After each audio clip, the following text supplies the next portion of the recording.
Maribel Torres. 68 años.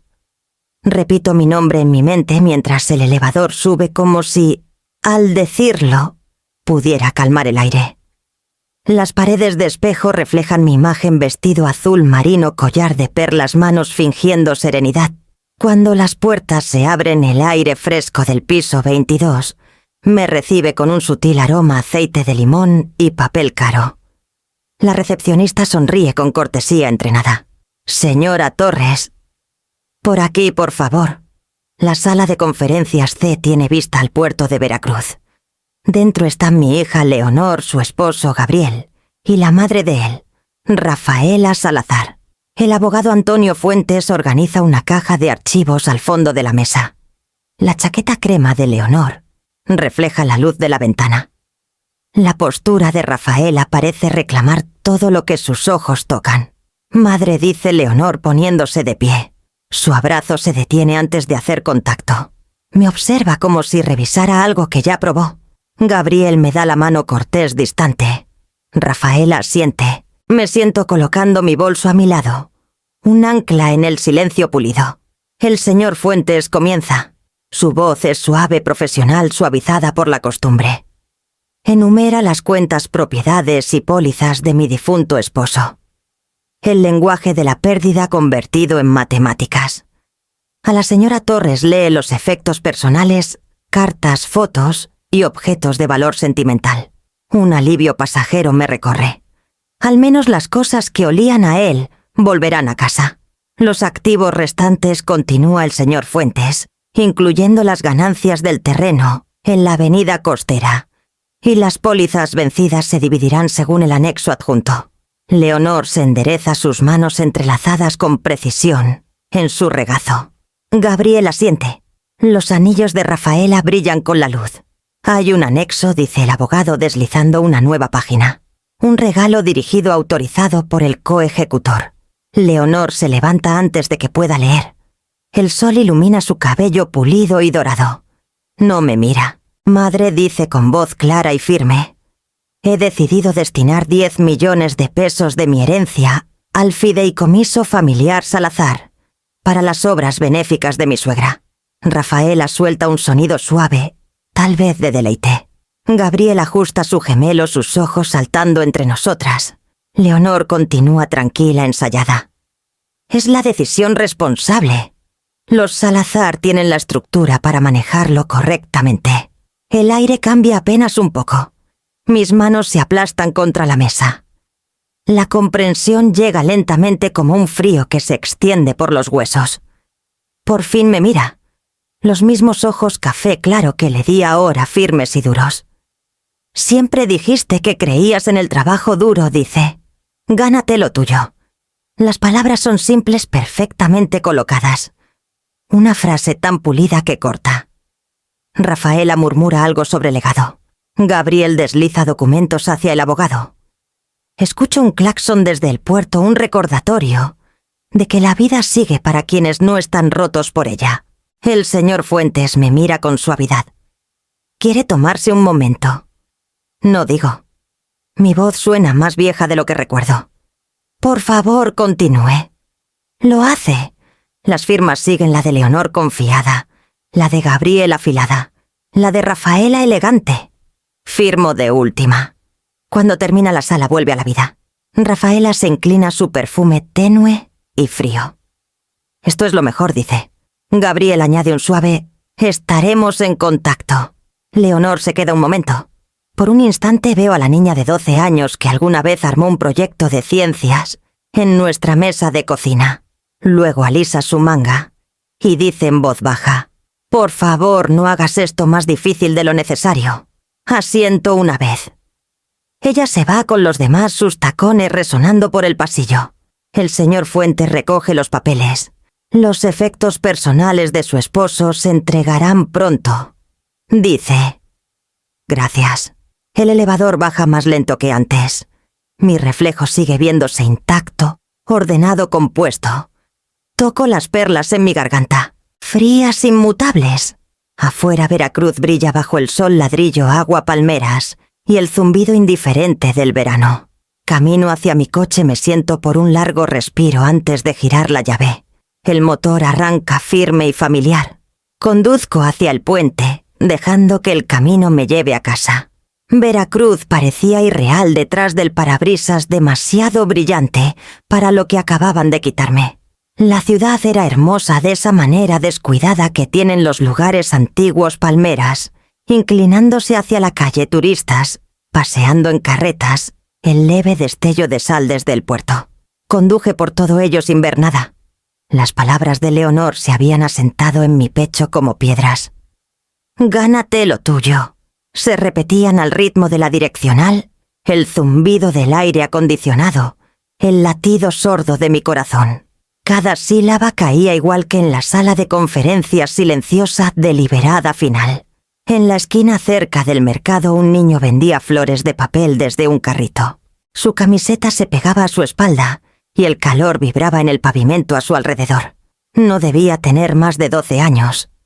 Reduje la velocidad sin pensar, viéndolo inclinarse ante cada transeúnte, sonriendo aunque nadie lo miraba. Algo en la curva de sus hombros me cerró la garganta.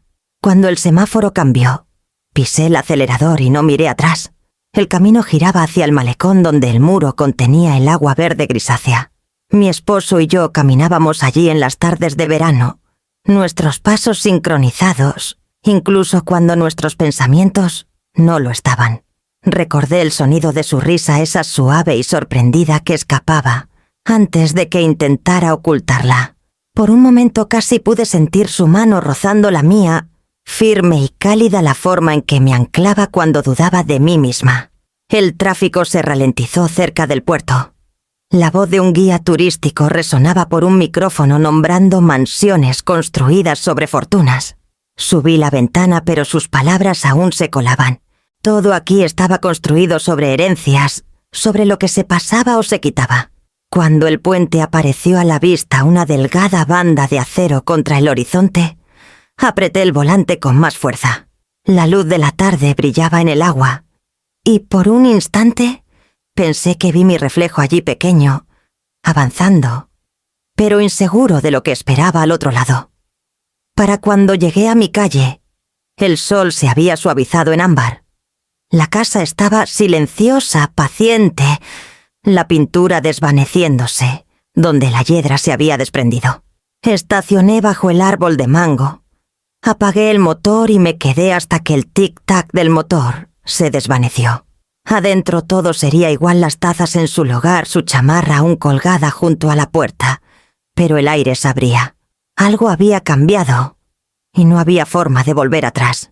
A la mañana siguiente desperté con un leve sabor metálico en la boca y una pesadez que hacía del respirar una tarea. La casa estaba quieta como siempre, el reloj marcando demasiado fuerte en el pasillo, el leve crujido de la madera ajustándose al calor de la mañana. Preparé café por costumbre y lo bebí frío antes de darme cuenta de que no le había puesto azúcar. Para el mediodía me había convencido de que lo sucedido en la oficina del abogado podía deshacerse, o al menos aclararse. Leonor había sonado tan serena, tan distante, que comencé a dudar si la había oído bien. Una conversación podría cambiar las cosas. Me dije que mantendría la calma, haría preguntas simples, escucharía antes de hablar. Incluso planché mi blusa como si una tela lisa pudiera ayudarme a mantener la compostura cuando las palabras comenzaran a temblar. La nueva casa de Leonor estaba en las afueras de la colonia Jardines de Mocambo, donde las palmeras daban paso a setos bien cuidados y entradas silenciosas. Los Salazar la habían construido cuando Gabriel asumió la firma de inversiones familiares, una hacienda amplia con columnas blancas y persianas negras que nunca parecían abrirse. El tipo de casa que susurra riqueza, incluso cuando duerme. La reja ya estaba medio cerrada cuando llegué. 2 guardias estaban dentro, uno con un auricular, el otro revisando una lista. Bajé la ventana. «Vengo a ver a la señora Salazar», dije, mi voz educada pero segura. «Díganle que su madre está aquí». El guardia más joven dudó. El mayor no. La señora Salazar dejó instrucciones. «No hay visitas sin autorización previa». «No soy una visita», dije en voz baja. Soy su madre. No respondió de inmediato. Tocó su auricular, murmuró algo que no pude captar, luego asintió y se volvió hacia mí. Lo siento, señora. Hoy no está disponible. La reja comenzó a cerrarse por completo, entonces su movimiento lento y mecánico, demasiado elegante para lo que significaba. Podría haber avanzado, empujar el parachoques contra el hierro y exigir entrar. Pero el impulso pasó. No hay dignidad en rogarle a la hija que criaste que recuerde tu nombre. Estaba a punto de retroceder cuando la voz de Rafaela llegó desde el patio más allá de la reja suave, practicada y con un toque de dulzura. Estaba cerca de la fuente sosteniendo un sombrero de ala ancha contra el sol. ¿Maribel llamó como sorprendida? Deberías haber llamado antes. Leonor está descansando. Ha sido una semana muy emocional para ella. Se acercó, sus perlas brillando como las que llevaba en mi propio cuello, solo que más grandes. ¿Lo entiendes, verdad? Está bajo mucha presión ahora. El fideicomiso Salazar requiere atención constante. Sus palabras flotaban ligeras como seda, pero afiladas por debajo. Forcé una sonrisa que no llegó a mis ojos. Lo entiendo, dije. Rafaela inclinó la cabeza. Bien, siempre fuiste la práctica.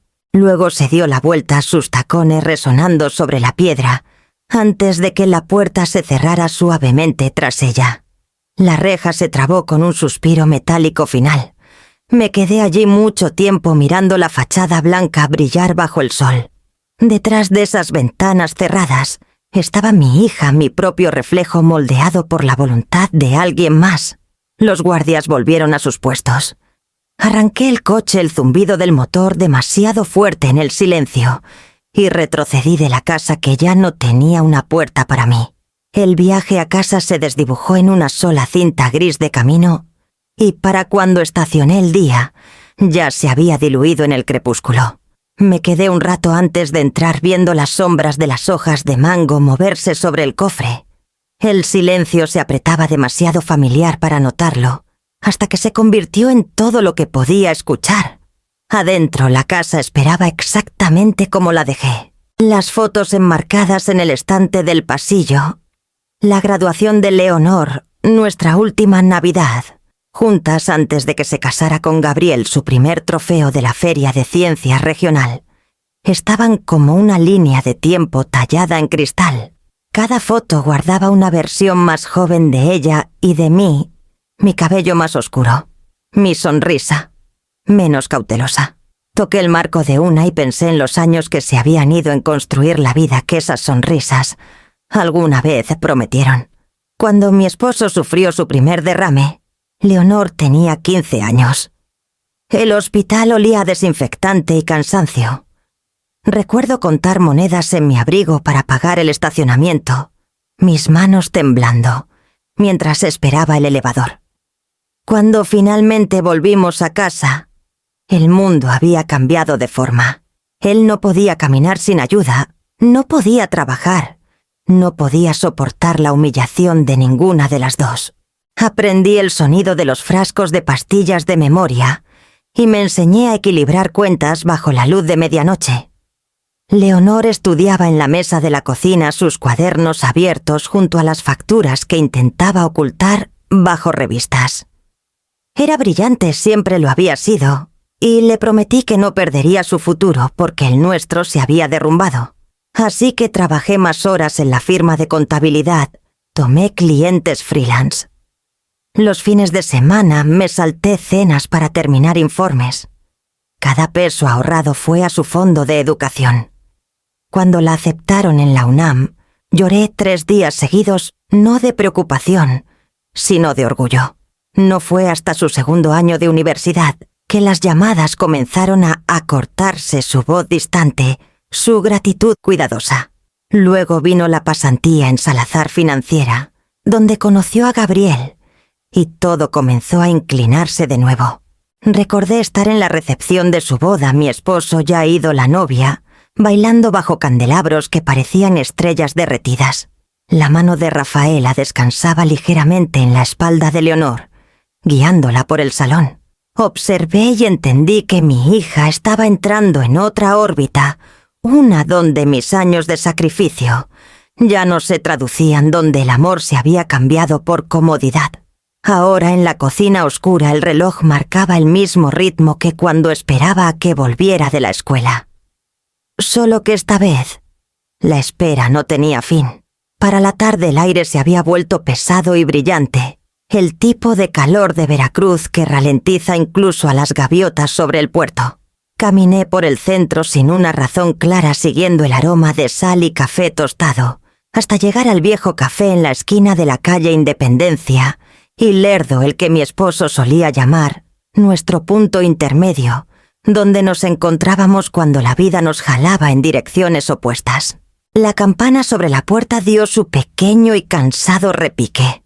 El café lucía igual que siempre, menú en pizarras, sillas de mimbre luz, colándose por ventanas polvorientas. Pedí un té helado y me senté cerca de la entrada, lo suficientemente cerca para ver la calle. Los turistas pasaban en suaves oleadas, sus risas resonando sobre el traqueteo de las carretas. Fue entonces cuando lo noté. En la mesa junto a la ventana, un hombre mayor estaba inclinado hacia adelante, sus hombros temblando. Un vaso de agua estaba intacto junto a un plato de sopa que se había enfriado. Presionó una servilleta en su frente, su mano temblando, como si mantenerse erguido requiriera todo lo que le quedaba. Antes de que pudiera decidir qué hacer, las patas de la silla rasparon contra el azulejo, y él se deslizó hacia un lado, su cuerpo colapsando como papel. Estuve de pie antes de que nadie más se moviera. «Señor, ¿me escucha?» El aire olía a sudor y hierro. Un mesero pidió ayuda, pero ya tenía su pulso bajo mis dedos, débil, pero presente. Alguien trajo hielo. Otro buscó torpemente un teléfono. Los ojos del hombre se abrieron brevemente, azules y vidriosos. «Está bien», susurró casi disculpándose. «Solo azúcar baja». Cuando llegaron los paramédicos, él rechazó ir al hospital. Le dieron un paquete de glucosa y un sermón antes de irse. El personal del café dudó hasta que dije: «Me quedo con él». Asintieron con alivio visible. Intentó pagar, pero su cartera estaba casi vacía. Liquidé la cuenta antes de que pudiera protestar. «¿Me pagas con una plática?», dije, sorprendiéndome de lo natural que sonó. Sonrió entonces, una sonrisa callada y avergonzada que suavizó su rostro. «José», dijo. «José Vargas». «Maribel», respondí. Nos quedamos un rato más, el silencio entre nosotros, más ligero de lo esperado. Afuera la luz del puerto se tornó dorada en el agua, y la marea cambió con el ritmo lento de algo que comienza de nuevo. Cuando la última luz de la tarde se desvaneció del puerto, José se puso de pie y alcanzó su chamarra gastada. Sus movimientos eran firmes ahora, aunque el esfuerzo aún se notaba en la postura de sus hombros. Lo acompañé afuera, el aire suave, con olor a algas y diésel, de los barcos pesqueros que atracaban cerca. «¿Seguro que estás bien?», pregunté. Asintió palmeando su bolsillo como para asegurarse de que todo lo que poseía seguía allí. «Lo suficientemente bien. Solo necesito llegar a casa antes de que pasen los últimos camiones». Dudé, luego señalé mi coche estacionado en la acera. «Déjame llevarte. Ya está oscureciendo y no me gusta la idea de que estés esperando en este calor». Comenzó a negarse por costumbre, pero debí parecer muy decidida. «Está bien», dijo sonriendo levemente. «Si estás segura». El viaje fue silencioso al principio. Las calles de Veracruz brillaban bajo las lámparas ámbar, la ciudad tomando esa quietud que llega tras un día largo y pesado. Bajé la ventana dejando que el viento trajera el aroma a lodo y madreselva. José estaba con las manos cruzadas, el leve temblor ahora desaparecido, sus ojos fijos en los escaparates que pasaban como si cada uno llevara un recuerdo. «Ya casi nadie se detiene a ayudar», dijo después de un rato. «Todos tienen un lugar urgente a donde ir». «¿No tenía un lugar mejor?», respondí. «Y me recordaste a alguien que solía sentarse en ese mismo café». Se volvió hacia mí, una sonrisa curiosa cruzando su rostro. «Alguien a quien amaste a mi esposo», dije simplemente. «Se fue hace algunos años». «Lo siento», dijo José suavemente. La pérdida cambia cómo suena el mundo, ¿verdad? La verdad de eso hizo que mi garganta se cerrara. Sí, dije. Condujimos por el malecón hacia la parte vieja de la ciudad. Él dio indicaciones suaves a la izquierda, en la iglesia, con el campanario blanco a la derecha, por el roble que se inclinaba sobre la calle. Cuando paramos frente a una modesta casa de huéspedes, miró el edificio como quien saluda a un compañero paciente. «Esto está bien», dijo abriendo la puerta. «Gracias, señora Torres». Fruncí el ceño ligeramente. «No te dije mi apellido». Hizo una pausa, una mano en el marco de la puerta. No hacía falta. La luz del farol captó su expresión gentil pero sabedora. «Trabajé en finanzas. Tu apellido cruzó mi escritorio una vez. El fideicomiso Salazar. ¿Verdad?» Mi respiración se detuvo antes de que pudiera evitarlo. El sonido de las cigarras pareció crecer. José dio un pequeño encogimiento de hombros, casi disculpándose. Es un mundo pequeño, especialmente en dinero. No te preocupes, guardo los asuntos de otros en secreto. Cerró la puerta suavemente, su sonrisa amable pero indescifrable. Lo vi caminar hacia la luz del porche, su sombra alargándose en el pavimento. El aire de la noche era pesado, pero dentro del coche se sentía más frío, como si algo se hubiera abierto, que aún no podía ver. Esperé hasta que desapareció tras la puerta, antes de conducir el eco de sus palabras, siguiéndome en la oscuridad. 2 días después, un pequeño sobre apareció en mi buzón. Sin dirección de remitente, solo mi nombre escrito con una mano que temblaba, pero se negaba ayer a rendirse a la precisión. Dentro había una sola llave bronce pesada, fría al tacto, y una nota doblada. Maribel. Si alguna vez te sientes inquieta, hay un lugar que me gustaría que vieras. No está lejos una vieja hacienda cerca de Chico. Solía cuidarla para un amigo, pero mi salud ya no es la de antes. El cuidador se fue, y la casa ha estado vacía meses. Me harías un favor si te aseguras de que sigue en pie. Toma la llave. La dirección está abajo. José, leí la carta 2 veces antes de dejarla en la mesa. Lo lógico era ignorarla. Apenas conocía al hombre. Y conducir 1 hora al sur para inspeccionar la propiedad de un extraño sonaba a algo que preocuparía a cualquier hija que aún se interesara por su madre.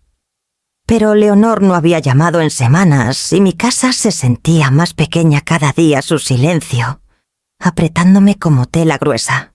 Me encontré tomando la llave de nuevo, trazando sus bordes, hasta que la decisión se tomó sola. El camino a Chico pasaba por amplios tramos de humedales donde la marea brillaba bajo el sol de la mañana. Las garzas se alzaban de los juncos lentas y deliberadas. Conduje con las ventanas abajo, dejando que el viento llenara el coche, el mundo abriéndose en color y sal. Mientras más avanzaba, más ligera me sentía, como si hubiera salido de la órbita de lo que me había definido por demasiado tiempo. La gran hacienda apareció justo después de un grupo de cipreses, su pintura blanca desvaída al gris suave de la madera a la deriva. El porche se hundía ligeramente y una persiana colgaba suelta, pero los cimientos del lugar eran fuertes. Cuando giré la llave, la cerradura resistió. Luego cedió con un suspiro bajo. Adentro el aire era fresco y ligeramente dulce, con madera vieja. El polvo flotaba en espirales perezosas por los haces de luz que se colaban entre las cortinas. Quedaban algunos muebles, un escritorio con una mancha de agua en forma de anillo, una silla con el respaldo roto, pero aún firme, una pequeña estantería apoyada contra la pared. Caminé por cada cuarto escuchando cómo respiraba la casa. Me recordó la primera casa que compramos mi esposo y yo, el aroma de los pisos de pino, el eco de los pasos, antes de que las habitaciones se llenaran de risas y propósito. Me sorprendí susurrando «Hola», como si las paredes pudieran responder. En la cocina encontré una lata de clavos oxidados y una pila de correos sin abrir, todo dirigido a un nombre que no reconocí: M.L. Torres. Las iniciales me golpearon, pero me dije que era coincidencia. José había dicho que la casa era de un amigo, no de familia. Aún así, La coincidencia me jaló. En la mesa le había una taza de café ligeramente rodeada de polvo, como si la hubieran dejado a medio pensamiento. La lavé, la llené con agua de la bomba afuera y me senté en los escalones traseros, mirando los campos. El horizonte era plano e infinito. El cielo tan amplio que hacía que el mundo pareciera nuevo otra vez. Cuando volví adentro dejé la puerta abierta a la brisa. Trajo el sonido de la hierba susurrante por las habitaciones como un recuerdo despertando del sueño. Cerré al anochecer deslizando la llave en mi bolsillo, aún no lista para devolverla. Antes de irme me quedé en el patio y miré la casa una última vez. Las ventanas captaron la luz del sol poniente, tornándolas brevemente doradas. Se sentía extrañamente como ser vista. No lo entendí, pero tampoco lo cuestioné. Por primera vez en meses, no estaba esperando que alguien más me dijera dónde pertenecía.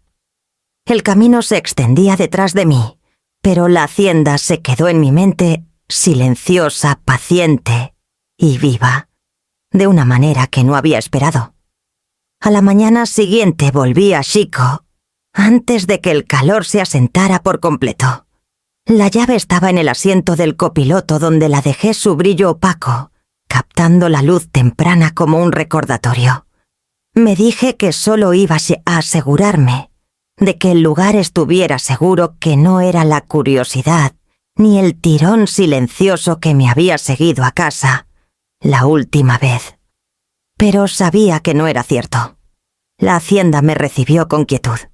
El polvo giraba en el aire cuando empujé la puerta, el sonido de las bisagras resonando suavemente por las habitaciones vacías. Esta vez traje un termo de café, una pequeña ofrenda para hacer el silencio menos absoluto. El piso crujió bajo mis pasos mientras avanzaba hacia el pasillo trasero, donde había notado una puerta cerrada, en mi última visita. Conducía ya a un estudio. El olor cambió al entrar menos polvo, más papel y leves rastros de tabaco que habían perdido su fuerza hace tiempo. Las cortinas estaban a medio abrir, dejando rayas de luz caer sobre un escritorio y un gabinete alto en la esquina. Las paredes tenían algunas fotos viejas, campos, un hombre junto a un tractor, una mujer cerca de los escalones del porche, pero ninguna tenía nombres. Abrí los cajones del escritorio uno por uno, lápices gastados, una pluma seca, un sobre vacío marcado, documentos del fideicomiso. Nada que explicara por qué José quería que viniera aquí. Luego en el cajón más bajo lo encontré, una caja de metal cuadrada y pesada, su tapa deslustrada por años de manejo. En la parte superior había una placa de latón grabada con 3 letras, MLT, las iniciales de mi esposo. La respiración se me escapó en un sonido pequeño y sobresaltado. Me hundí en el suelo, la caja descansando contra mis rodillas. La cerradura cedió fácilmente. Dentro había pilas de papeles amarillentos atados con cuerda, algunos sobres, y un libro de contabilidad encuadernado en cuero con las esquinas oscurecidas por el uso. El primer sobre tenía mi nombre escrito, Maribel Torres, con la inconfundible letra cuadrada de mi esposo. No lo abrí de inmediato. Primero toqué la tinta trazando los surcos, como si eso pudiera traer su voz de vuelta. Luego desdoblé la carta con cuidado, temiendo que el papel se deshiciera bajo mis dedos. Querida Mar, comenzaba. No me había llamado así desde los primeros años de nuestro matrimonio. Si estás leyendo esto, significa que fallé en explicarte las cosas mientras aún podía. Intenté mantener el negocio separado de nuestra vida, pero tal vez eso fue otra clase de tontería. Si lo que temía ha ocurrido entonces, las cuentas de los Salazar ya podrían estar en movimiento. Protege lo que puedas. Y confía en José. Él sabe lo que no pude decirte yo mismo. Las palabras se emborronaron, aunque no por la edad. Las leí 2, tal vez 3 veces, hasta que las frases comenzaron a sonar como el recuerdo de alguien más. Abrí el libro de contabilidad a continuación. Dentro había páginas de números y notas escritas con la mano pulcra de mi esposo. Transferencias, saldos, nombres de empresas que reconocí de la firma de los Salazar.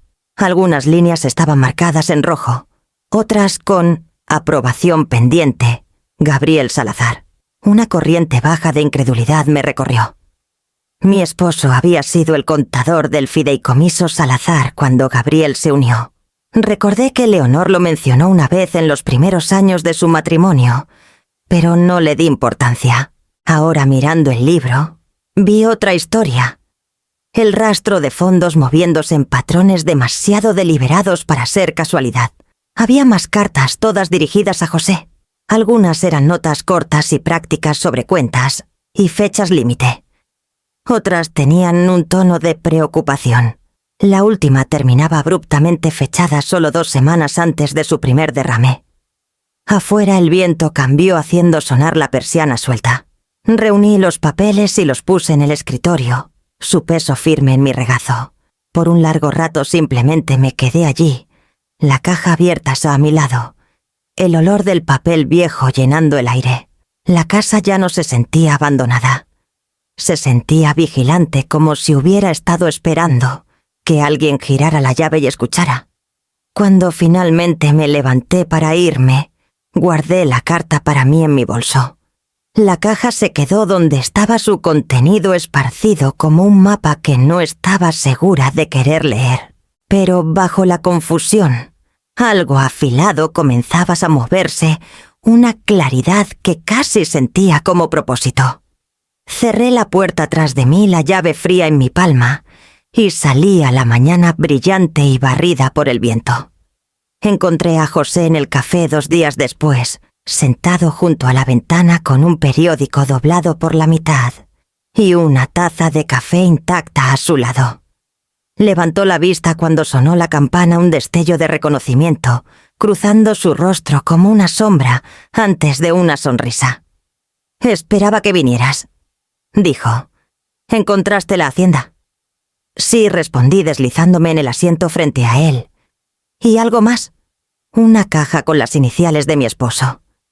No pareció sorprendido, solo exhaló lentamente, doblando el periódico una vez más y dejándolo a un lado. «Entonces, supongo que es hora de que sepas el resto». Afuera una gaviota gritó sobre el puerto. Adentro el café zumbaba con los suaves sonidos de tazas y cubiertos. La voz de José era firme cuando comenzó, pero sus manos temblaban levemente al entrelazarlas.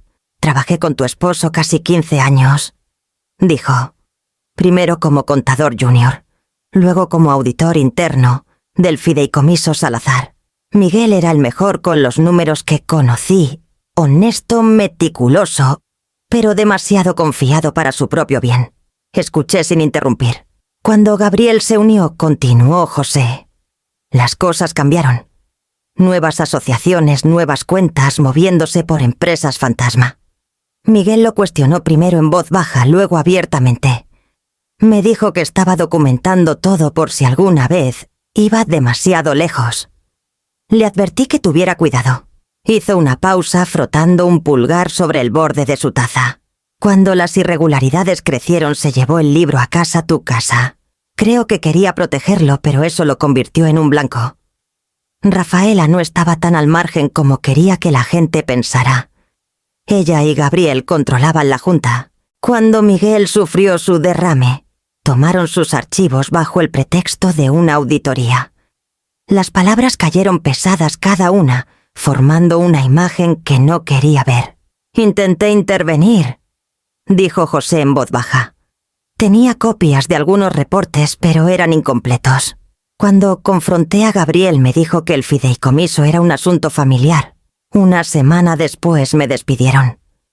Me pagaron y añadieron una cláusula al acuerdo confidencialidad de por vida». Dio una risa suave y amarga. «Una vida que resultó más pequeña de lo que imaginé. Fue entonces cuando comencé a vigilar las haciendas. Miguel me había pedido que me asegurara de que permaneciera intacta. No supe qué había escondido allí hasta que me lo dijiste». Miré la mesa trazando el leve anillo de una taza de café. «¿Y crees que el libro demuestra que robaron del fideicomiso?» «Creo que muestra a dónde fue el dinero», dijo José. «Cuentas en el extranjero disfrazadas de transferencias caritativas.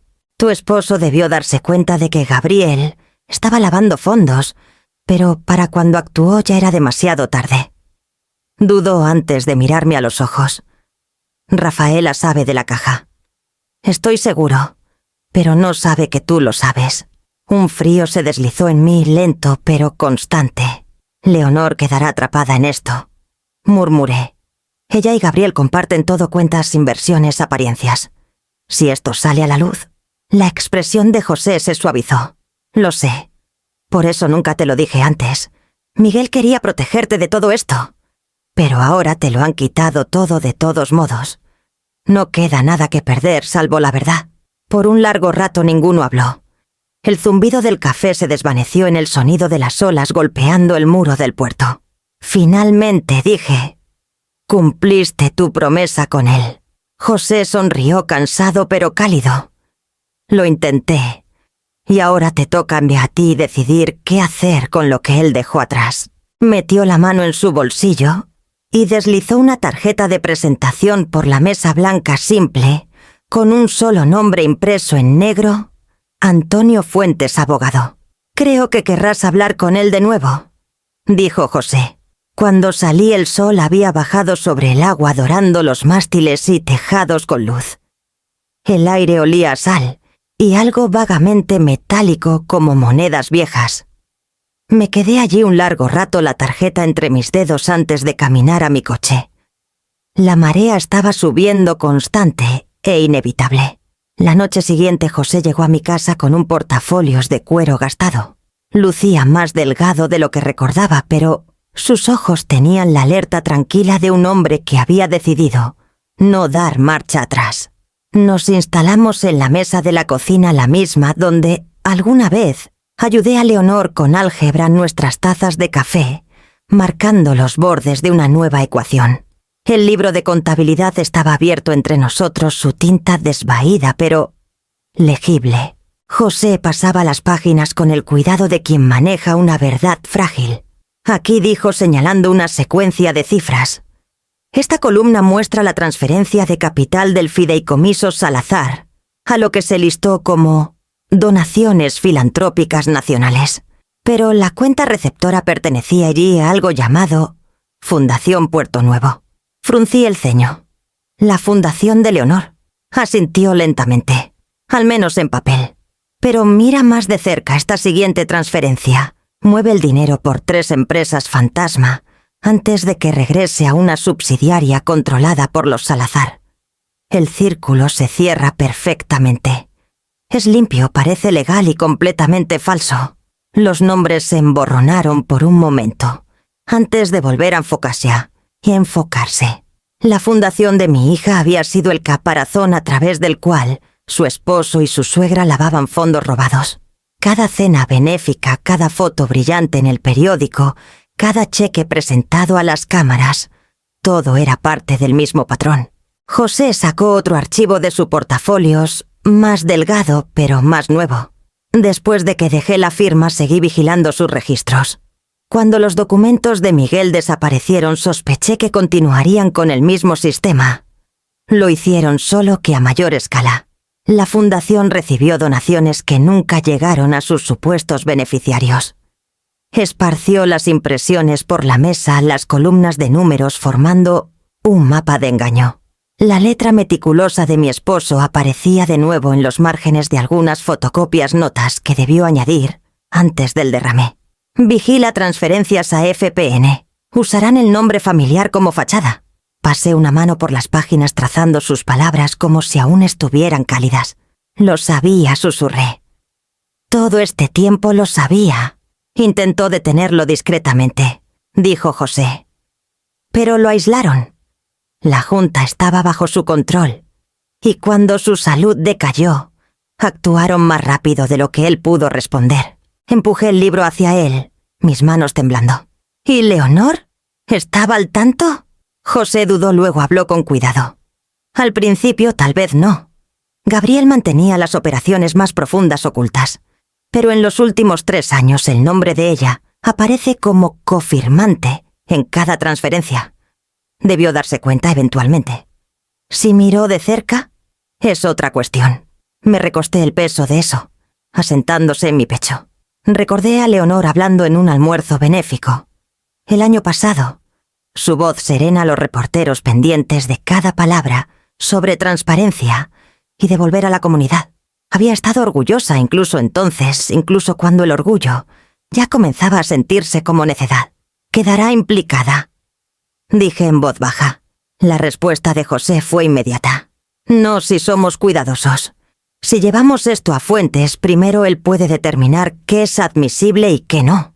Lo importante es asegurarnos de que los fondos robados sean rastreados antes de que los muevan de nuevo. Tomó una pluma de su chaqueta y rodeó 2 líneas de cifras. Esto, dijo, es la última transferencia antes del derrame de tu esposo. Es la clave. Estaba preparando exponerlos, pero algo lo detuvo. Tal vez miedo, tal vez familia, tal vez ambos. La casa estaba silenciosa, salvo por el leve zumbido del refrigerador. Podía escuchar la lluvia comenzando afuera suave, al principio, luego más firme tamborileando contra las ventanas. José comenzó a recoger los papeles con cuidado, apilándolos en orden. Cuando levantó la vista de nuevo había algo diferente en su expresión. Una comprensión de que lo que habíamos descubierto no podía deshacerse. Tienes derecho a la verdad, Maribel, dijo suavemente. Pero también debes saber que nunca sale barata. Asentí aunque mi garganta dolía demasiado para responder. Cuando cerró el portafolio, un trueno retumbó a lo lejos, bajo y deliberado, del tipo que promete una tormenta más larga. Antonio Fuentes llegó justo después de las 9 de la mañana siguiente, puntual como siempre. El sonido de su coche en la grava traía una especie de finalidad, como si el mundo fuera de mi casa silenciosa hubiera decidido entrar y exigir orden. Lo recibí en la puerta del porche donde el aire aún olía levemente a la lluvia de anoche. Vestía un traje gris claro con una carpeta de cuero bajo el brazo, su expresión curiosa pero cautelosa. Señora Torres, dijo estrechando mi mano. Ha pasado un tiempo. Ojalá nos encontráramos en mejores circunstancias. Lo llevé a la mesa de la cocina, la misma donde José y yo revisamos el libro. Los papeles ahora estaban en pilas ordenadas, la letra de mi esposo visible, a través de la página superior, como un fantasma, aún intentando explicarse. José estaba sentado al fondo de la mesa, su café intacto, su presencia silenciosa pero sólida. Antonio ajustó sus lentes y comenzó a leer. La sala se llenó con el suave murmullo del papel, el ritmo de las páginas al pasar. De vez en cuando emitía un pequeño sonido, un leve suspiro, una nota de incredulidad murmurada. Finalmente levantó la vista. «Son documentos originales», dijo, sin alterar por lo que parece. La letra de Miguel es consistente en todo y las entradas del libro coinciden con archivos que he visto antes. Entonces es real, dije. «Es real», confirmó Antonio, su tono pesado. «El fideicomiso Salazar ha estado lavando activos por al menos una década. Usaron la fundación de Leonor como fachada porque su reputación la hacía intocable. Apostaría que millones han sido redirigidos al extranjero bajo el disfraz de filantropía». José se inclinó hacia adelante. «Puede probarse en la corte», Antonio lo consideró. «Sí, pero no será fácil. Los registros dan un rastro, pero no la imagen completa. Para armar un caso, necesitaremos corroboración, confirmaciones bancarias, tal vez el testimonio de alguien desde adentro. Si actuamos demasiado pronto, enterrarán el resto antes de que lleguen las citaciones». Golpeó un dedo contra el libro. Miguel estaba construyendo un caso antes de su derrame. Recuerdo que vino a mí por discrepancias en los registros del fideicomiso. Quería exponerlo discretamente. Luego dejó de llamar. Asumí que había hecho las paces con eso. O alguien lo convenció. Murmuró José. Los ojos de Antonio se suavizaron al mirarme. «Señora Torres, sé que esto no es solo sobre dinero. Estás protegiendo la integridad de tu esposo, pero esto afectará a tu hija. Si seguimos adelante, las consecuencias podrían alcanzarla, personal y profesionalmente». Las palabras se asentaron entre nosotros como un peso. Pensé en el rostro de Leonor en la sala de conferencias, la certeza calma con la que me había cortado de su vida. Esa voz, Gánate lo tuyo no había tenido dudas. Y aún así, debajo de todo eso, seguía siendo mi hija. No quiero destruirla, dije en voz baja. Pero no puedo dejar que esta podredumbre continúe. Antonio asintió lentamente. Entonces procedemos con cuidado. Empezaré con una solicitud de auditoría discreta a través de un tercero, sin acusaciones directas, aún solo una onda para ver qué emerge. Una vez que tengamos confirmación, podremos decidir qué tan público debe ser esto. Recogió los papeles en su carpeta con cuidado deliberado. Guarda estas copias a salvo. Enviaré un mensajero mañana por duplicados certificados. Hasta entonces, no digas nada a nadie. Ni siquiera a Leonor. Cuando se levantó para irse la luz de la mañana, captó el plateado en sus sienes. Me dio una pequeña sonrisa cansada. Tu esposo confió en las personas correctas, señora Torres. Ahora terminaremos lo que él comenzó. Lo seguí al porche. El aire afuera era limpio y fresco, del tipo que viene después de una tormenta. Su coche desapareció por el camino, dejando el silencio atrás de nuevo. Me quedé allí un largo rato, la carpeta apretada contra mi pecho, el mundo de pronto balanceándose en algo tan frágil como la verdad. La casa Mocambo brillaba esa noche como algo pulido para exhibir sus columnas blancas iluminadas desde abajo. Los jardines alineados con faroles que se mecían en el viento cálido. La gala benéfica era la obra maestra de Rafaela, un desfile anual de lo mejor de Veracruz, vestidos de plata y risas, fingiendo que la virtud se podía llevar como joya. José y yo llegamos justo cuando el cuarteto de cuerdas comenzaba a tocar, mezclando valses antiguos con el murmullo de la conversación. Antonio había sugerido que asistiéramos no para confrontar, sino para observar. Te mostrarán quiénes son cuando crean que son intocables, había dicho. Así que vine armada no con enojo, sino con quietud. José me ofreció su brazo al entrar, su presencia firme y tranquila finta a mi lado. El salón brillaba con candelabros y el leve aroma a magnolia y champán. Los meseros se movían como coreografía, y en el centro de todo estaba Rafaela Salazar, envuelta en oro pálido, sus perlas como pequeñas lunas contra su garganta. Su risa resonaba fácilmente, del tipo que hacía que la gente se volviera hacia ella como si fuera moneda. Leonor estaba cerca, elegante, como siempre, su mano descansando en el brazo de Gabriel, la imagen perfecta del éxito. Por un momento simplemente la observé. Mi hija. Los mismos ojos, la misma inclinación de barbilla que tenía cuando discutía sobre el toque de queda o insistía en que podía caminar soles a casa. Ahora sonreías a la señal radiante e intocable, rodeada de gente que hablaba en donaciones y reputaciones. José se inclinó más cerca. Mira junto a la fuente, murmuró. Esos son los miembros de la junta del fideicomiso. Gabriel los mantiene cerca. Seguí su mirada. Estaban riendo alrededor de una mesa de cristal con vino blanco y folletos brillantes para la Fundación Puerto Nuevo. Reconocí el logo del libro de contabilidad, el mismo que había disfrazado el rastro del dinero. La ironía de verlo aquí impreso en tinta plateada casi me hizo sonreír. Rafaela nos notó entonces. Su expresión parpadeó solo lo suficiente para registrar sorpresa antes de volver a la hospitalidad. Maribel llamó a través del salón, su voz rica y suave, del tipo hecho para audiencias. ¡Qué alegría verte! Me acerqué sintiendo la presencia silenciosa de José justo detrás de mí. «Te luciste», dije. «La casa está hermosa». «Siempre lo está», respondió Rafaela inclinando la cabeza. «¿Recuerdas que la familia Mocambo la vendió al fideicomiso el año pasado? Ahora sirve a un propósito mayor». «Sí», dije suavemente. «Parece que el fideicomiso sirve a muchos propósitos». Su sonrisa se tensó los bordes frágiles. «Siempre con tus pequeñas observaciones, ¿verdad, Leonor?» Se volvió entonces su rostro brillante con calidez practicada. «Madre, no sabía que vendrías». «Yo tampoco», dije. «José pensó que sería educativo». Sus ojos se movieron hacia él, un destello de reconocimiento que ocultó rápidamente. Gabriel dio un paso adelante, su confianza tan pulida como sus gemelos. José Vargas dijo: «No pensé que te veríamos de nuevo. ¿Sigues persiguiendo fantasmas?» El tono de José fue suave. A veces los fantasmas dejan asuntos pendientes. La música creció, la multitud brindando por algún discurso que Rafaela daba sobre integridad y administración. Escuché mientras su voz llenaba el salón elegante y hueca.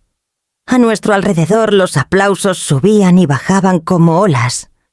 Cuando terminó, José me pasó una servilleta doblada bajo el mantel. Dentro, escrita en su letra ordenada y firme, había 4 números, la fecha y hora para la primera presentación de Antonio ante las autoridades. Levanté la vista a los candelabros brillantes, las sonrisas pulidas, la seda y el oro. La noche continuó como si nada hubiera cambiado, pero sabía que sí. En algún lugar bajo la música, algo había comenzado a resquebrajarse. El día de la presentación amaneció claro y nítido, del tipo de mañana en Veracruz que finge calma antes de cambiar de opinión. La invitación vino de Rafaela misma, una actualización urgente para los benefactores del Fideicomiso Salazar, programada en el gran salón de la Casa Mocambo. Sospechaba que quería suavizar cualquier murmullo que hubiera comenzado desde la gala a reafirmar el control. Pero sin saberlo había invitado a su caída. Antonio y yo llegamos juntos. Él llevaba un sobre sellado con los documentos originales de mi esposo, junto con copias certificadas de los libros que José y yo habíamos reconstruido. José ya estaba adentro, sentado silenciosamente al fondo de la sala, su bastón descansando contra su rodilla. Asintió al verme, sus ojos tranquilos, pero alerta, como alguien observando el cambio de marea. El salón brillaba con luz pulida. Los reporteros se alineaban en las paredes. Las cámaras estaban listas. Rafaela estaba cerca del podio en un vestido azul marino, impecable, su collar de perlas reluciendo bajo los candelabros. A su lado estaban Leonor y Gabriel, serenos y profesionales, la imagen perfecta del legado Salazar. El cabello de Leonor estaba recogido en un moño elegante, su sonrisa fija en su lugar. Era una sonrisa que alguna vez amé por su sinceridad, ahora vaciada en algo ensayado. Rafaela comenzó con calidez practicada. Convocamos esta conferencia para reafirmar la transparencia y honrar la confianza depositada en el trabajo filantrópico de nuestra familia. La Fundación Puerto Nuevo, como saben, sigue comprometida con servir a comunidades a lo largo del sureste. Los aplausos siguieron educados y vacíos. Antonio se inclinó más cerca y susurró: «Cuando dé la señal, camina al frente». No dudes. Sentí el peso del sobre en mi bolso. El momento se estiró entre respiraciones. Rafaela continuó hablando de legado e integridad generacional, frases que brillaban en la superficie y se hundían bajo su propia falsedad. Entonces, Antonio dio un paso adelante. «Si me permite», dijo su voz, calma pero resonante. «Antes de continuar, quisiera pedir que revisemos un anexo importante al acta fundacional del fideicomiso, documentos presentados por el difunto señor Miguel Torres, controlador financiero, original». El aire en la sala cambió. Algunas cabezas se giraron. La postura de Gabriel se tensó. La sonrisa de Rafaela se congeló a media palabra. «No creo que sea necesario», comenzó, pero el tono de Antonio no dejó espacio para interrupciones. «Transparencia, señora Salazar. Es lo que esta fundación valora más». Abrió el sobre y colocó el primer grupo de papeles en el podio. «Estos son los documentos originales del fideicomiso de Miguel Torres, completos, con registros de transacciones y correspondencia interna. Cada uno está notariado y cruzado con registros de la Autoridad Financiera Estatal». El color de Rafaela se desvaneció ligeramente, aunque su sonrisa permaneció. «Eso debe ser falso. Mi esposo supervisó, su esposo aprobó», dijo Antonio con calma. «Pero estos muestran que no estaba solo en hacerlo. Transferencias a través de cuentas en el extranjero, reapareciendo bajo fachadas caritativas, especialmente la Fundación Puerto Nuevo». Un murmullo bajo recorrió la sala. Los reporteros se enderezaron. Las cámaras chasquearon. Sostuvo el libro de contabilidad a continuación, el que tenía la letra de mi esposo corriendo por los márgenes. Aquí vemos firmas de autorización directa, las de Miguel Gabriel y la suya, señora Salazar. Las muestras de tinta coinciden. Cada página corresponde con una auditoría interna que su junta nunca presentó.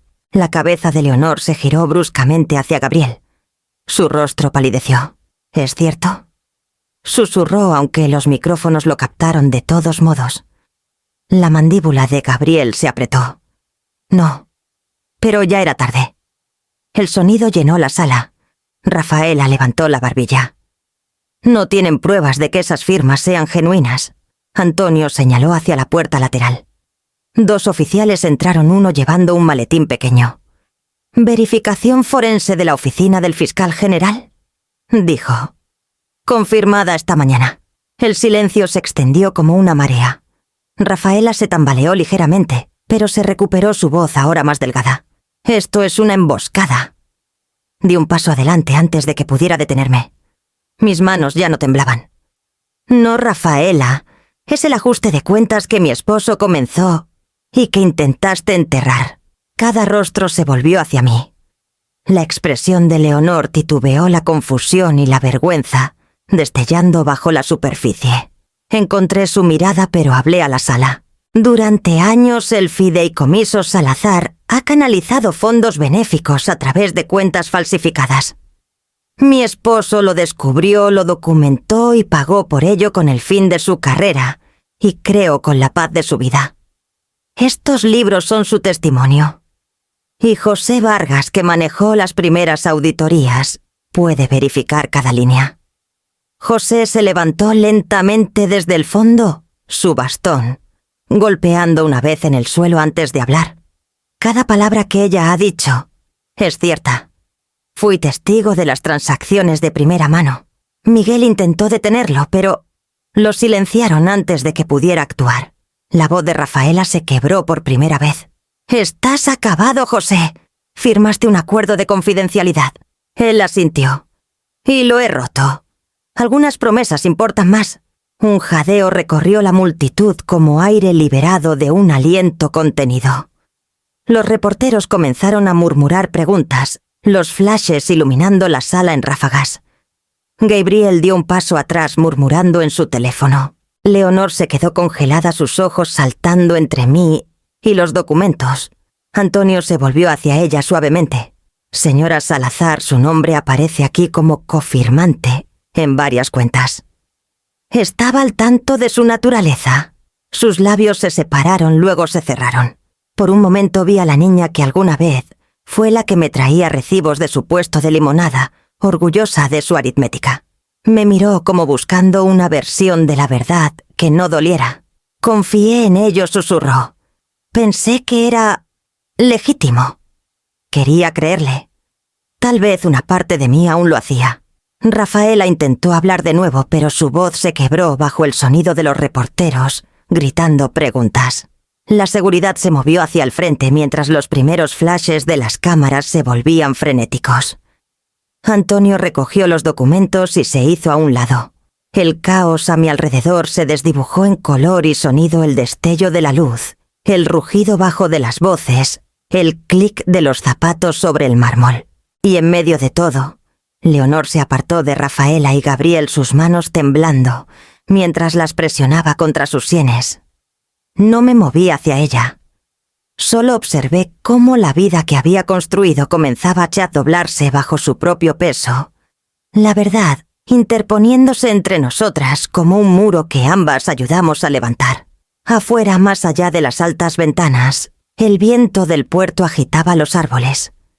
El agua brillaba bajo la luz del mediodía, calma, clara e imposiblemente constante. La historia estalló antes del amanecer.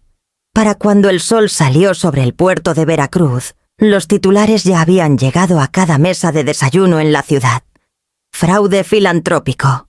El Fideicomiso Salazar. Bajo investigación federal. Debajo una foto de la casa Mocambo Rafaela congelada Meas. A media frase, Gabriel mirando su teléfono. Leonor apartada su rostro pálido bajo el resplandor de los flashes. Me senté en la mesa de la cocina, el periódico doblado cuidadosamente junto a mi taza de café. Las palabras se sentían distantes, casi clínicas, como si pertenecieran a la vida de alguien más. La casa estaba silenciosa salvo por el zumbido del refrigerador y el leve murmullo de la radio en la habitación contigua. Afuera la hierba del humedal se mecía bajo el viento de la mañana constante e indiferente. Antonio llamó justo después de las 7. Su tono era tranquilo, factual. La oficina del fiscal general ha emitido cargos preliminares. Fraude, malversación, falsificación de registros benéficos. Presionarán por restitución, pero el caso penal tomará tiempo. ¿Y Leonor?, pregunté. Dudo. Aún no hay cargos. Su abogado le aconseja mantenerse fuera de la vista. Las pruebas sugieren complicidad, pero no liderazgo. Está protegida por ahora. Le agradecí, aunque las palabras se sentían pesadas. Cuando colgué, noté el libro de contabilidad aún descansando en el aparador, los bordes de sus páginas ligeramente curvados por el manejo. Ya no se sentía como un artefacto de duelo, sino de consecuencia. José llegó una hora después trayendo 2 tazas de café del café. «Arrestaron a Rafaela esta mañana», dijo en voz baja dejando las tazas. Gabriel renunció a todas las juntas en las que estaba. Las cuentas del fideicomiso están congeladas. Esto se va a desenredar rápido. Asentí las noticias pasando sobre mí sin triunfo. ¿Y Leonor? Se fue a Xalapa. Su asistente dijo que no está tomando llamadas. Me miró con cuidado como buscando arrepentimiento. No tenía ninguno que ofrecer. Miguel hizo lo correcto, dije, aunque nos tomó años terminar lo que él comenzó. José sonrió levemente. La justicia tiene una memoria larga. El día pasó en pequeños movimientos sin importancia. Limpié la cocina, regué los helechos, abrí las ventanas para dejar entrar el aire salado. Los reporteros llamaron hasta que desenchufé el teléfono. Algunos vecinos vinieron con el pretexto de devolver platos cada uno, probando los bordes del chisme con curiosidad educada. Les ofrecí té y dije poco. Esa noche caminé al muelle detrás de la casa. La marea estaba alta, rozando los postes de madera, el agua, captando los últimos rastros de luz. En algún lugar al otro lado del puerto, las sirenas sonaron brevemente. Luego se desvanecieron. Cerré los ojos y dejé que el aire pasara a través de mí. El escándalo se extendería por meses, tal vez años. Audiencias, acuerdos, retractaciones silenciosas en los periódicos que nunca llevaban el mismo peso que la primera historia. Pero no necesitaba más ruido. La verdad ya había hecho su trabajo. Cuando volví adentro, la casa se sentía diferente, no más ligera, no más vacía, solo honesta. El portafolios de José estaba junto a la puerta esperando la reunión de mañana con Antonio. Serví una última taza de té y me quedé junto a la ventana mientras las luces parpadeaban en el humedal, una por una, firmes contra el crepúsculo. Por primera vez en mucho tiempo el silencio no se sentía como ausencia, se sentía como prueba. José se fue sin aviso. Una mañana estaba allí sentado en el porche con su sombrero equilibrado en la rodilla, el periódico doblado a su lado, y al día siguiente, su silla estaba vacía, el aire a su alrededor, sosteniendo solo un leve rastro de tabaco de pipa.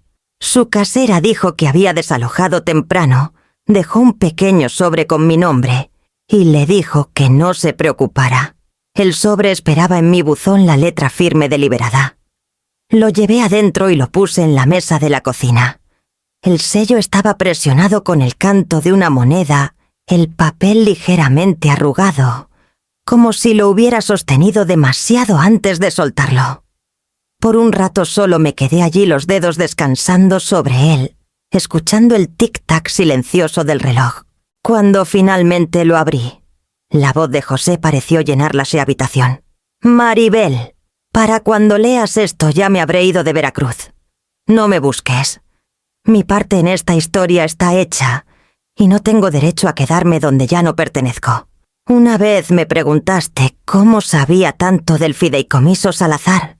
La verdad es más simple, aunque más pesada de llevar. Tu esposo y yo trabajamos juntos mucho antes de que Gabriel Salazar se uniera a la firma. Miguel me contrató como su asistente cuando tomó el puesto de controlador financiero. Dijo que tenía cabeza para los detalles y un sentido terco de justicia. No se equivocó en ninguna de las dos cosas. Cuando comenzó a sospechar del mal uso de los fondos, vino a mí primero. Nos quedábamos hasta tarde la mayoría de las noches, rastreando números que no cuadraban, copiando libros, redactando planes de contingencia. Ya no confiaba en la Junta, pero confiaba en mí. Y confiaba en ti, aunque nunca quiso que cargaras con esta carga. La última vez que lo vi, me dio la llave de la hacienda. Si algo pasa, dijo, asegúrate de que ella la reciba. Sabrá qué hacer. Me hizo prometer no interferir a menos que estuvieras en peligro, no revelarme a menos que la verdad ya fuera demasiado ruidosa para ocultarse. Mantuve esa promesa, aunque ahora me pregunto si esperar tanto costó más de lo que salvó. Hice una pausa en la lectura por un momento. La habitación se sentía más pequeña, el aire más denso. Recordé los últimos meses de Miguel, cómo se volvió más callado, su mirada distante, incluso en medio de una conversación. Pensé que era agotamiento. Ahora sabía que había sido algo más pesado, algo que cargó solo. La carta continuaba. Me recordaste a él más de lo que imaginaste, calma, cuando el mundo se rompía firme, cuando otros se volvían ruido. Ayudarte no fue caridad, Maribel. Fue saldar una deuda que debía desde hace años. Me dirigiré al norte por un tiempo. Hay un pequeño pueblo en Hidalgo donde nadie conoce mi nombre, y eso me viene bien. Si alguna vez me necesitas, envía una nota al IFAS, a la oficina de correos en Pachuca. Sabrán dónde encontrarme. Pero no espero que lo hagas. Ya hiciste lo que Miguel nos pidió a ambos. Terminaste lo que quedó sin hacer. Sé feliz. Quédate con las Hacienda. Era el lugar favorito de él. Solía decir que le recordaba que la paz no siempre viene de la victoria, sino del trabajo que le sigue. José leí la carta 2 veces antes de doblarla cuidadosamente por sus pliegues.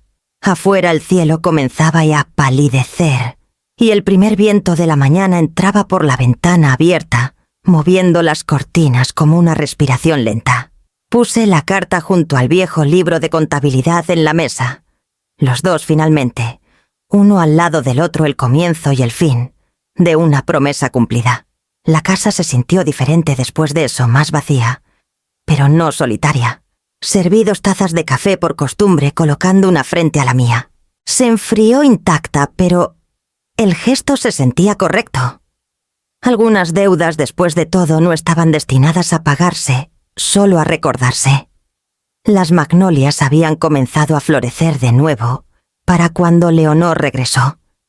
Habían pasado meses desde la investigación suficientes para que los titulares se desvanecieran y nuevos escándalos reemplazaran a los viejos. Había aprendido a vivir en silencio otra vez, a despertar sin temor, a llenar los días con pequeñas tareas que no me pedían nada. La hacienda se había convertido en hogar. Su quietud ya no se sentía prestada. Esa tarde estaba podando los jazmines cerca del porche, cuando un coche rodó por el camino de grava.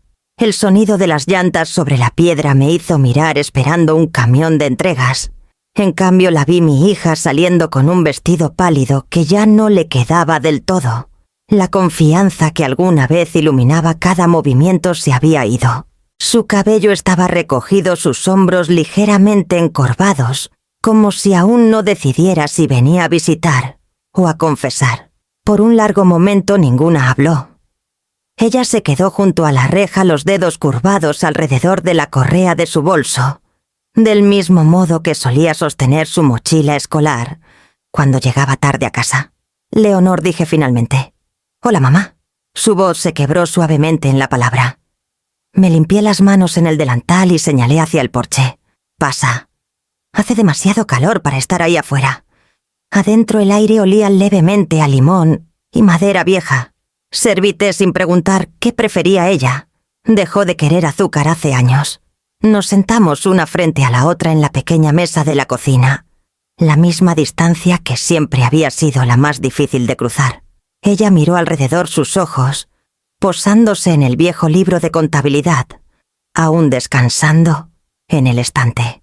«¿Lo conservaste?» «Sí».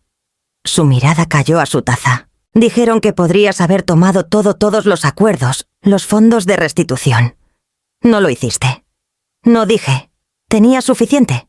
El reloj marcó entre nosotras. Ella alcanzó su té pero no bebió. «No lo sabía», susurró. «No al principio. Y cuando lo supe ya era...» Se detuvo sacudiendo la cabeza. «Deberías haberte llamado». «Sí», dije. «Pero no lo hiciste». Sus ojos se llenaron y parpadeó con fuerza, negándose a dejar caer las lágrimas. Reconocí el gesto. Lo había aprendido de mí. «No puedo arreglarlo», dijo finalmente. «Lo sé». El silencio que siguió no fue cortante.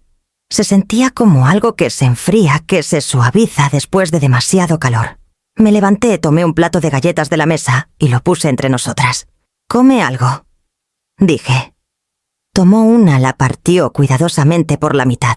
Cuando sonrió fue una sonrisa pequeña, pero real, la primera expresión honesta que le había visto en años.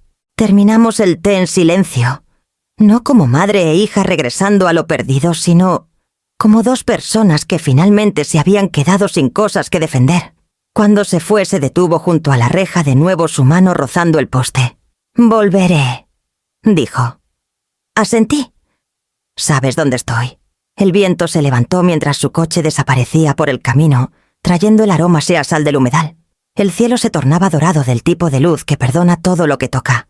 Me quedé allí un rato más, las tazas enfriándose adentro, el porche cálido bajo mis pies. Había pasado un año desde que todo se deshizo y se asentó de nuevo. El mundo afuera seguía girando, nuevos titulares, nuevos escándalos, nuevas tormentas.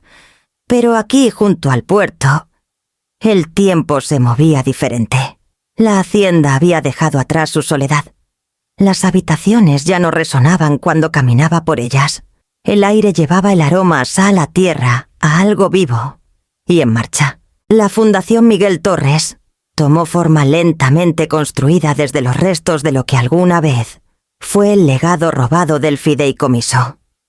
Con la ayuda de Antonio y los viejos contactos de José, recuperamos suficientes fondos para empezar becas para mujeres jóvenes, en ciencias, subsidios iniciales, para proyectos de investigación demasiado humildes, para atraer la atención corporativa. Cada cheque que enviábamos llevaba el nombre de Miguel, en la esquina su letra tranquila recreada en tinta. Se sentía como corregir algo, no con venganza, sino con propósito. Cada mañana caminaba por el borde del humedal donde las garzas anidaban entre los juncos. Los estudiantes que venían a visitar, brillantes, nerviosos, llenos de preguntas, me recordaban a Leonor cuando tenía 10 años, antes de que la ambición le enseñara a ocultar su maravilla. Algunos días ella llamaba nunca por mucho tiempo, pero lo suficiente. Su voz se había vuelto más suave, más firme. Ya no hablábamos del pasado. Finalmente había dejado Luz System, dejado de necesitar explicaciones. Con el cambio del verano al otoño, la luz de las tardes se volvió más suave. El puerto brillaba en tonos dorados y azules, y el porche volvió a ser mi lugar donde podía sentarme a ver cómo se movía el horizonte. Conservé la misma lámpara que Miguel había instalado años atrás, la que colgaba sobre los escalones, cuando compramos la casa por primera vez. No había funcionado durante años, pero una tarde reemplacé el foco y reconecté el enchufe yo misma. Cuando parpadeó de nuevo a la vida, el resplandor se sintió casi como un latido que regresaba. Esa noche, mientras el viento recorría los árboles y la marea murmuraba contra la orilla, me paré en el porche y encendí la luz. El cristal captó el reflejo del agua suave y constante. «Esta luz ya no es para esperar», dije en voz baja, mi voz llevada por el viento. «Es para la paz».